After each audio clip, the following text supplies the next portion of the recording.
How's it going, y'all? Time Smash MTG, and today we're back with some more MTG discussion regarding Kaldheim, the future standard, and why I think Kaldheim is actually going to help save standard.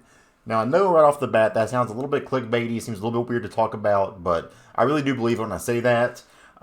When we look back at the past few sets here, the hype's actually been pretty high for them out the gate. You know, a new set comes out, everybody gets really excited about it, they see these new cards, they want to brew everything.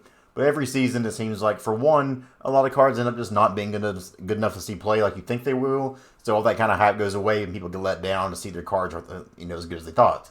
Also, everybody plays a lot of decks at the beginning of sets, but then towards the end, you realize there's only 2 or 3 different decks that are really good, and everything else is kind of mid-tier. And that kills a lot of consumer confidence. But most often, the thing we've seen recently in the last 3 to 4 sets is every time a set comes out, the ban hammer strikes. This last set, we got 2 weeks into it before Omnath got banned. And now, don't get me wrong, I think the ban was well worth it and needed to happen. But it's really hard for people to invest in a program, invest into a product when you know that bans are around the corner, that a card that you've worked so hard to unlock and obtain is all of a sudden going to be banned. And while, yes, MTG Arena does refund you in this, and we're talking just about Arena here, we're not even talking about real paper Magic.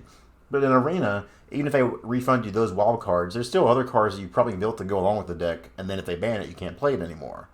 However, I think this changes with Kaldheim. Reason being, we've seen most of the mythics so far in the set, and a lot of the rare cards, and while there's a lot of really cool cards they've shown so far, I don't see anything that really stands out as being ban-worthy. And usually I think these kind of things are glaringly obvious. I know when they revealed Omnath, I was like, wow, this is... I don't mean to be that guy, but they're probably going to ban this because the amount of value you got for so little investment was just crazy. In this set, we don't really see that. In fact, I don't know how many of these cards are going to see play. I do think some cards from this set will see play, but not a ton of them like we may think, and honestly, that's probably a good thing. So while I think the standard is going to be broken or anything like that, there are some powerful cards in the set, and I don't want to ignore those. There's still potential for things to kind of go a little bit crazy here. Like we look at cards like the World Tree, for instance. That card, obviously, if you can get to 10 mana and do its thing, I can see the potential of that being broken. There are some cards in here that, yes, they have that potential to be a little bit spooky, but they seem like there's a lot of investment, and it's not going to be something just right off the bat that are just insanely broken without effort putting into it. So I think while we get some very cool and very powerful cards in here, nothing to worry about breaking the game. Looking at the meta right now, if you look at it, we have Gruul Adventure, Dimir Rogues, Mono Green Food, Gruul Food, Sultai Yorion, Mardu Yorion. I've seen Mardu mid-range floating around, red-black, like graveyard kind of stuff. There's so many decks in Standard that are actually viable right now. And that's a huge, huge improvement for what we were even months ago. You know, for a while it just seemed like every kind of 4-color ramp or every kind of Sultai or Euro deck was the way to go. We actually have playable decks now in Standard, and the meta is actually pretty good. However, people just don't really care right now because the fatigue, everybody's just burnt out on Magic. I taught myself included in a way. I don't really play much Standard or much Magic in general right now, except for when I'm recording. And it's just because I've kind of got, into the burnout with everything as well with it. Between the ladder system, the meta constantly just being a few decks aren't very good, and then all the bans and everything.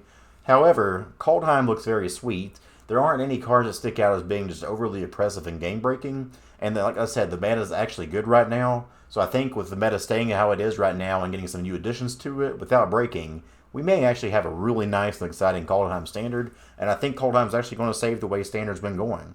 Now, one beautiful thing about a new set that we don't really get to look at all the time like we want to, but not only do we get new cards from this new set that get it to be implemented in Standard, but a lot of really cool cards from the Standard that was already in there but just not good enough become viable again. One thing we tried out with the Battle of Zendikar was the party mechanic, and while cool, it just didn't really work out the way we wanted it to. However, all of a sudden, we have changes now in this set. We get more warriors, more clerics, more playable party creatures. Maybe party's a viable deck again now. We get all these different tools for all these different decks we may have kind of ignored and put to the side, but now there may be a chance to play them. So I think if this standard meta can stay the way it is and be good and diverse and have a lot of different playable decks to play, while getting all these smattering of new cards to make new archetypes or improve existing ones or ones that never even saw play, we're going to have a sweet standard. I'm excited to play. I know, like I said, for me, I do this is part of what I do for you all. I play a lot of Standard, a lot of Historic. It's been hard for me to play because it's just been a really stale meta for a lot of times where I've had that fatigue and burnout. But right now, it looks like it's going to be fun again. It looks like we're all going to get to enjoy it and just really have a good time playing all this, and I'm excited. So hopefully you are too, and you can get behind me and we can enjoy this together. I know I'll do my part to brew some new and interesting decks and bring some new stuff to the table, as well as see what archetypes got improved that maybe we didn't get to play before.